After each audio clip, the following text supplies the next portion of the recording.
have this, I'm on my way to go get that sprocket.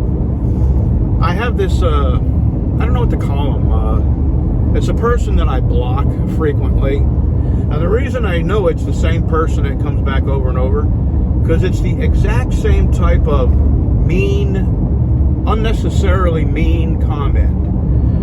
And when I block them here, they go to my Rumble channel and leave the comment, and I go block them there. And then a month or two, and they'll start another channel, and they'll come back and leave the same kind of comment. This comment was, and it got me to thinking, maybe there are some people that are wondering how I could afford a John Deere Gator and not fence. Here's the bottom line, and normally most people don't share this much information, but I've shared enough with you that you probably know more about me than most people do. The Gator is $200 a month. My motorcycle with insurance is about $510 a month. I can't have both, so I'm getting rid of the motorcycle. I didn't pay cash for the Gator. I financed it. It was zero down because I got 829 credit score, which is weird because back when I had lots of money, I didn't have near the credit score I have now. Now I have no money and I got an incredible credit score, so go figure. I don't know how that works. Anyway, I did not solicit donations for my fence. Not once. I didn't ask anybody. People helped me because they are giving, charitable people. And I appreciate it. And on the same hand, I help a lot of people. That's not on the same level, but you remember the other day I was kind of joking about the lady that had the mask on, walking all by herself during the sunshine and the daylight outside. Well, first let me tell you this. My opinion is just my opinion. I don't think my opinion is any more important than your opinion. It's just my opinion. I am an opinionated person, but I'm also okay with you having an opposite opinion. That's the world, you know? The kind of people that bother me are the ones that have an opinion and demand you think their way. I'm not that way. I have an opinion. And you can have an opinion. And if it's the opposite opinion of mine, okay. We can still be friends. So, that lady was walking around the parking lot and she came up to me. Why this always happens to me, I don't know. And she gave me the sob story. She's trying to get to Abilene, blah, blah, blah, bad marriage, husband was mean. And I gave her $20. I said, good luck. You know, maybe it was, your mind as a truck driver, there's always panhandlers, there's always people wanting a handout, and often there's people that truly do need a hand. And I always help people, even if it didn't seem like. Here's the way I look at it. I'd rather help somebody and have them use what I give them wrong than not help them and think all day or a year later, I wish I'd helped that person. They may have been in real need. Well, this lady, I looked at her. She didn't look like a druggie. She was a little chunky, so it's not like she was on meth. She had all her teeth. I kind of suspected that her story, or she had some kind of real problem. Maybe the story she was telling me wasn't the actual story. I don't need to know. And that's what I told her. I said, I don't need to know your story. Here's $20. I hope it helps. Good luck. And some people just feel led to help people, and I think the people that gave me money are those kind of people. So it's going towards fence. And I couldn't afford to buy the fence.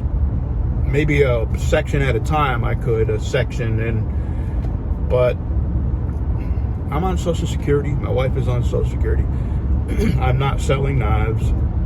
And, I'm selling one every once in a while, but I kind of think, and I suspected this would happen, that everybody on my channel that wanted a knife probably by now has a knife. And, you know, times are tougher. There is definite inflation, even though they're denying it. Everything's more expensive. So, you know, having an extra couple $100 to buy a knife, well, not a lot of people have, especially older folks, you know, like us, and like a lot of my subscribers who are on Social Security or fixed incomes. There's not a lot of extra money. Electricity's higher, food's higher, gas is higher. So I can't depend on my knife making to help me, and I was. I don't know where I was going with that. Anyway, the guy got me to thinking that there might be some people out there wondering how I could get a John Deere, but I can't afford fence. Number one, I didn't ask anybody to help me. And number two, I didn't pay cash for the John Deere. I didn't even put any money down. I have good credit, so it was zero down. And get this, Harley Davidson's interest rate was like 11.5%, and that was their best interest rate. And John Deere's is 3.9%. So that's just mind-boggling. And, you know, I've contacted Harley a couple of times trying to get them to either extend my loan or give me a better interest rate, and they wouldn't even talk to me. I've tried refinancing my motorcycle for a better rate and a longer term. Nobody would talk to me, so I have to make a decision, you know. A Gator will serve me. I can't, that's it. That's my hand. Everything I do that requires real hard strength in my left hand, I got to make the handle fatter so I can grip up to about there. Now these two fingers work. That's great for knife making. And I know that's 7 minutes of me talking. But we only got about 8 more miles. So, I can't ride the motorcycle. I rode it the day before yesterday, and 2 or 3 pulls on the clutch, and I was in pain. And then there's the back thing. I have a really bad back, and it's getting worse. And I hit a bump on the motorcycle, almost back to my house. There's a heat heave in the road like that, and man, I thought it was like electricity going through my body. And ever since then, I have just been in agony in my back. I got a lot of things to do, so I'm taking ibuprofen, and, you know, it'll get better. But the motorcycle, I can't do it anymore. I can't make my hand pull the clutch. And I'm done going to doctors trying to figure out what is wrong with my hand. Nobody knows. And every doctor I've gone to about my hand just wants to give me drugs. Well, that's not the answer. There's something wrong. Something happened in my hand to prevent it from closing any more than that. They've taken MRIs, really, like 40 MRIs, one guy. That was a scammer. And that was the guy that told me I had psoriatic arthritis, which I have other symptoms that point to that as being a possibility. And I do have a lot of other joint pains, so who knows, it may be right. And my God, the drugs he wanted to give me, I'm not taking them. I took them for a while. That's the guy that gave me steroids before I went into the hospital. He gave me steroids, and man, did I feel like a new guy. I was cutting trees and lifting heavy things, and as soon as the steroids went off, wow. Not long after that is when I went into the hospital to have my surgery. So, I'm done trying to figure out what's wrong with my hand, and now I got to concentrate on how I'm going to live with it and work around the limit of its closing. So, that's where I'm at.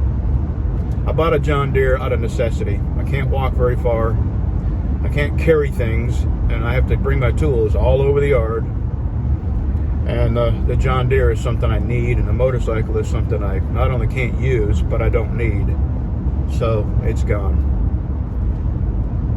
And to the guy who just, for some reason, has to come around and leave these comments, these mean comments. I don't know what your problem is, but it's not about me at this point. It's something wrong with you. You're a stalker, and I'm sure I'm not the only one you're doing this to. You probably do this to other channels. And, you know, I used to try to figure out why people are like that, but I don't even care anymore. There's a button on the side of your comment that the channel owner can touch, and you're instantly gone. So it takes you, 10 minutes to create a channel. It takes me 2 seconds to make you disappear and your comment. So I can do this all frickin' day, man. I don't know why you're doing it, but I don't waste any more of my time trying to figure out. I feel sorry for you, and something is wrong with you. Something's wrong with your life, and I'm sorry for that. I hope you figure out what it is that makes you want to be so mean to other people, to lash out at total strangers. So I'm sorry for you. Really, truly, I mean that from my heart. And I hope you find happiness, and your happiness does away with the need to try and verbally hurt other people. I really do. I mean that. So we're almost there. I'll see you back at the house.